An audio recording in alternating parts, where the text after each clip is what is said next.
So, Black Crows, She Talks to Angels. I looked up some things, so I have a few facts that are fresh off the presses of my brain. 1991. I'll start with this. 1991. I know. Do you remember when it came out? No. I do. No. It was like, well, you were in high school. Yeah, it was like, I mean, it was like one of my favorite albums when it came out. I was an instant fan of the Black Crowes, pretty much. I liked all their songs. You know, it introduced me to Otis Redding because probably at that point I wasn't as familiar with him as an artist, and they covered Hard to Handle, and that was their first big single. Hard to Handle, yeah. And that was their first big single off the record, you know, and then I think it even predated this song, and then this song was another huge hit. I remember hearing it on the radio, songs. But it wasn't until a little bit later. It wasn't until, I'd say, 93 or 94 that I really remember hearing it on the radio. And I mean, that speaks to its longevity with my location, too. Where I was in Texas, it had some longevity on the radio. They instantly drew comparisons to the Rolling Stones, you know, so... I mean, why? Vocals? I guess maybe like because I think he's really unique. I think maybe I thought that I didn't really understand the comparisons myself, but I think that, like, you know, in retrospect, maybe because the blues rock format, okay, you know, where it was gritty guitars and but not grunge, and the vocals, you know, like the range that Chris Robinson sings in. And even some of his movements on stage, and it was that, you know, I can get behind. Yes, it was kind of like a renaissance. That era was like a renaissance of the front man for a while. You know, it was like we had Chris Robinson, and because he doesn't. I haven't seen him play an instrument. Did he play an instrument? I believe he plays a little bit of guitar. Okay, yeah. I don't recall having seen in any of the. He may play other things too, a little bit. I don't know. I've seen him play. I know at least guitar. On occasion. I want to say I've seen him play a shaker too. Well, we saw Chris Robinson Brotherhood at Third and Lindsley. Yeah, we did. That was a good show. Which actually turned us on to their guitar player's band, which was Circles Around the Sun. Yeah, which it's suffered some tragedy, but it's made some fantastic music for sure. It was so sad just as I was getting into that. I know. Anyhow, the Black Crowes. I mean, they have been known as the band that had a lot of drama from the 90s because of the, you know, front person drama and brother drama. Let's face it, a lot of things from the 90s were drama related. That's when Big Brother was coming in. I think that, you know, there's always the potential for drama when you have either a husband and wife or siblings in a band. What? You know, because you look at a band like Oasis, that was a big, you know, you have people feeling passionately about the direction of a project and unable to separate their maybe feelings. Passions? Like, yeah, because it's like you kind of feel like, I think the tendency is unless you can separate yourself from it like we have, but sometimes you have the problem of this person should be in my corner, why are they disagreeing with me? You know, because they have a strong opinion that's not yours. You know? I think it took us a little space of time to get there, but once we reached an understanding that the reason why we were maybe using a heavier tone when we're discussing music, or if we get impassioned about something, is because we care about it. And it's not that the care of this thing usurps the care of each other. Mm-hmm. And as long as we come back to that, you know, as long as we're revisiting, we care about each other more than this thing, then we allow each other that flash in the pan of the spark of passion. I think sometimes for what we feel with the music. Also, like, ego can get in the way, right? Because it can, because we're just people. We might think that we're right, and music is so hard to succeed in already that maybe, you know, you feel like if you give up, then that could be the reason why you don't make it. Right. You know, that could be the reason that you failed or the reason you didn't make it. You know, so and you get a little passionate about succeed, it. You know, and then, but also, you know, you're carrying the weight of your artistic vision, and if they diverge a little bit, then it's, you know, you're carrying that as almost like a hammer sometimes, trying to get it done. Well, we've often used the analogy of like a 2-horse team pulling a cart, right? And if we're, or depending on how many band members you have, a 5-horse team pulling a cart, which is you're pulling this art that you've created together to an audience. But if you got 2 of your horses pulling off in different directions, or God forbid, trying to go backwards, while the others are pulling forward, then you're just not going to go anywhere. It feels like you're just remaining stationary. But if you're all moving in at least a similar path, even if it's a little wiggly, then you get somewhere. Well, at least it feels that way. I also think that some of the best art's created from tension and from like being refined. Like, for instance, there's 2 sets of songwriters that I've always thought have been, you have like the classic Lennon-McCartney, Pink Floyd, Roger Waters, and David Gilmour, and a lot of times that tension made the best art. Like, maybe the compromise is what made it great, because like Roger Waters or David Gilmour on their own, I never felt were as good as Pink Floyd. Right. And it could be argued the same thing for Lennon and McCartney, as they drifted apart and stopped writing together, that their composition wasn't as great as it was before, But then there's also... Do you think that's because you heard that mixture first? Like, if you had heard them on their solo stuff No, first... I absolutely don't think so, because I actually heard the Pink Floyd stuff with David Gilmour before I heard what I would consider the true Pink Floyd, which was Roger Waters and David Gilmour. And I was like, okay. And then I was like, I heard the other, and I was like, no, this is great. So in retrospect, I think that's one type of songwriting partnership that really works well. But then there's also the lyricist music writer that seems to work really well together, because you have things of like Elton John, Bernie Taupin, that are like, Bernie Taupin writes the lyrics, Elton John writes the melody and or as far as I know, the melody and the chords, and a lot of time, and the same thing with like Jerry Garcia, Robert Hunter.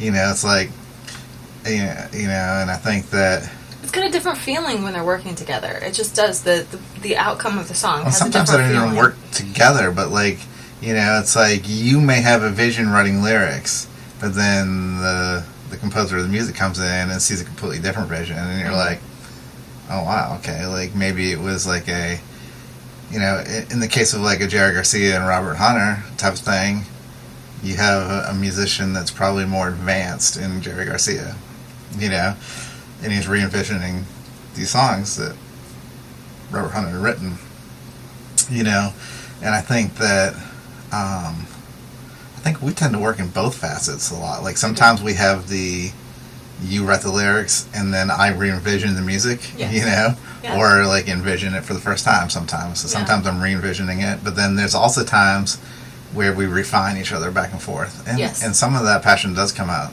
Like, it does, where it's like, no, I think it should be this way. No, I think it should be this way. Well, let's sleep on it, or whatever. Absolutely. And sometimes it's like well, sometimes it takes, like, you have to adjust, like, the track that your train of thought is on. You got to switch tracks a little bit, because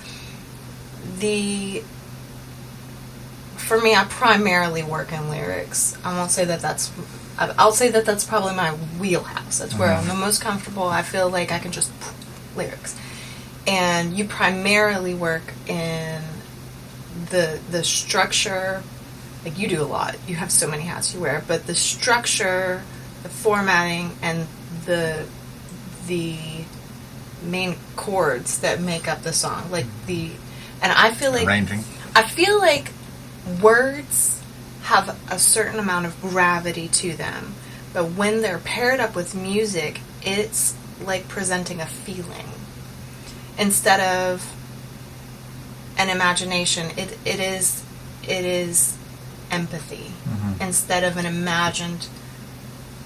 It's like the difference between sympathy and empathy. I feel that thing along with you when that music is intact perfectly with those lyrics. And so I think that's where both of us, in our storytelling, like we talk about our storytelling of the song to ourselves, I think that's where we have the tendency to diverge, because you have a certain kind of feeling that you're trying to convey with the words. and I've envisioned a completely different story, and we have to tell each other the story so that we can get on the same page and be like, yeah, these are the emotions that we're trying to convey along with this set of words. Yeah, I can see that there's a lot of ways to go south, so I can see how, especially if you involve success in the mixture and rock and roll lifestyle, we're talking about a band that was wildly famous in the Black Crowes, and brothers that had certain things, and I understand that, I think Chris wrote, a lot of the material in the early days, but then also later, I think he felt like Rich was maybe the other way around. Rich Robinson wrote a lot of the material in the early days, and I feel like, from what I've read, that he felt like that sometimes his brother was taking more credit than was due to him, right. Because he was a front man and he was out there and then getting all this glory, so but difficult, he maybe felt like he had a bigger hand in propelling the band forward than he was given credit for. I've seen it on our stage, which is not as immense as the Black Crowes. So on our stages, when we're done with the shows, a lot of people will want to come up and talk to me. And I understand I'm the front person, but it's our drummer can slip away, our bassist can slip away, and a lot of times I can slip away. A lot of times you can slip away, and I feel like this platform, people are a little more comfortable coming and approaching you, but people are drawn to the person delivering the words. I think is the main thing, because words are how we communicate with each other, how we express ourselves to each other. So because words have already been given, they feel more comfortable bringing that full circle. Whereas if people are playing instruments, they have given an offering that they understand emotionally, but it's not reciprocated verbally a lot. And I'm not to say that it's completely exclusive, but I have seen, like I say, on even on our level, I could see how people feel overlooked even though they're super appreciated by the audience in a different way. For sure.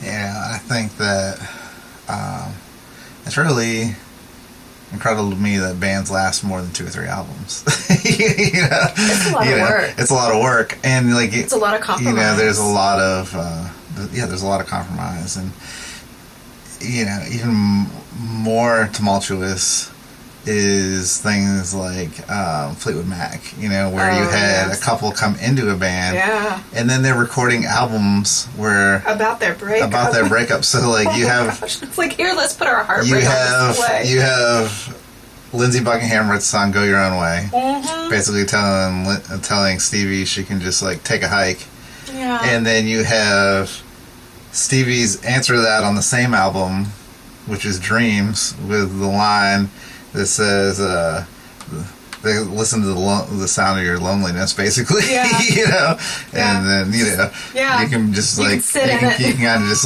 sit there and be lonely because nobody's ever going to love you, so they're using their songs and the crazy part is they blow up to these huge successes.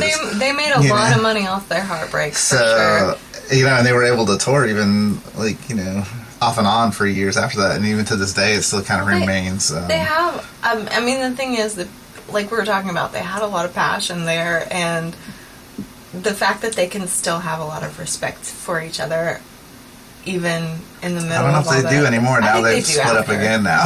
Yeah. It's so difficult. That's so difficult. Yeah. I know, we've talked to a lot of our musician friends and people who have been in the band, people who are in the band.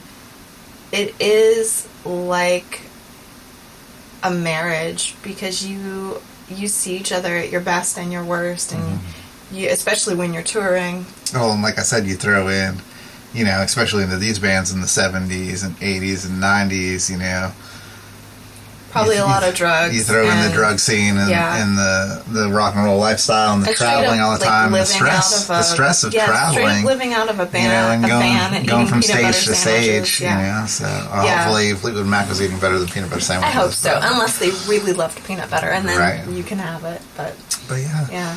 Well, I got a little show and tell. Okay. If I can switch over, because we've been talking about our tie dyes, and I said that we had our shirts on order. we have our shirts now. They So came in. I would just want to show you guys how they start. Before? Yeah, this is how they start. I haven't just opened the box up. So this is the beginning. And it's kind of hard to see, but it's a white silk screen on a white shirt. When we first ordered them, the people that we ordered them from, they were like, you're not going to be able to see that. And we said, we will once we tie-dye it. And so they insisted that we bring in some to show them, and we did. I think we were one of the first that did that, but Yeah. I think they have other people doing it now, Yeah, too. I think so. And So the nice thing is that the white part resists the dye. That's It the does. important part. Like, Yes. The silk Now, screen, for whatever reason, won't some of the adhere reds to the kind dye.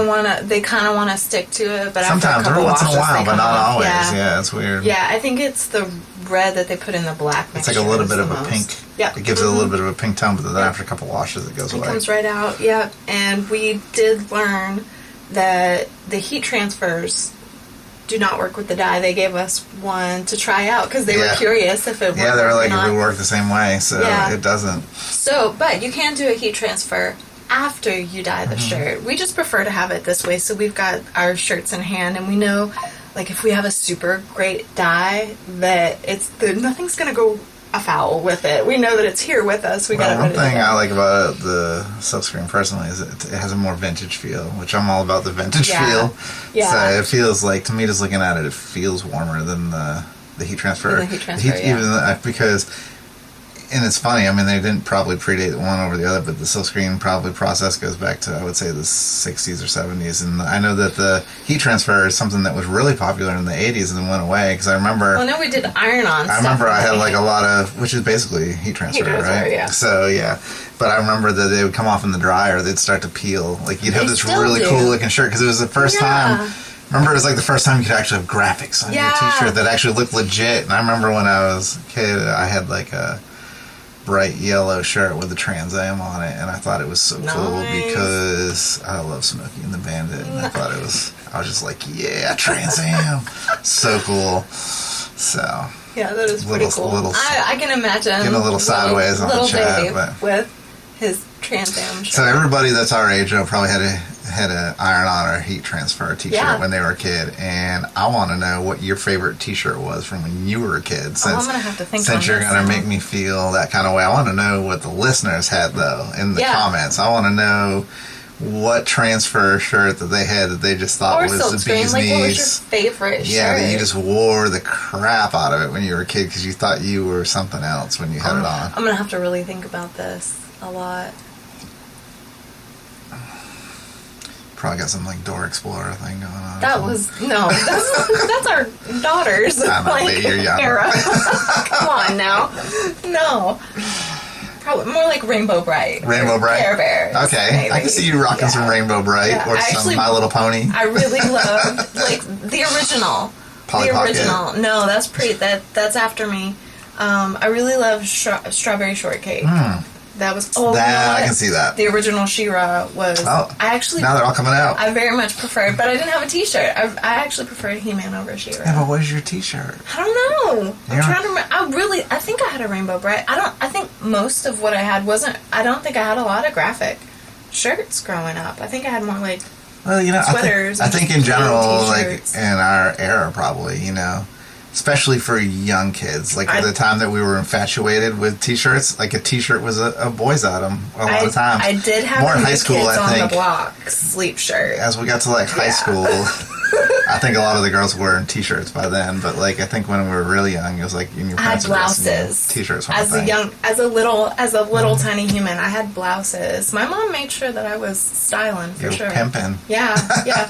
My mother actually made a lot of my clothes that were really cool and I was proud of. So that's part of the reason they weren't graphic. She didn't do graphic. So let's hear about your shirts Yeah. when you were a kid. And if you want to order Sugar Lime Blue tie-dye, just email us at sugarlimeblue@gmail.com and we'll get you set up Yeah. with the payment info and all that fun stuff. And I'll custom make you one. We'll custom make you one if you Yeah. want. Just let us know. We'll talk to you soon. Have a good week. Bye.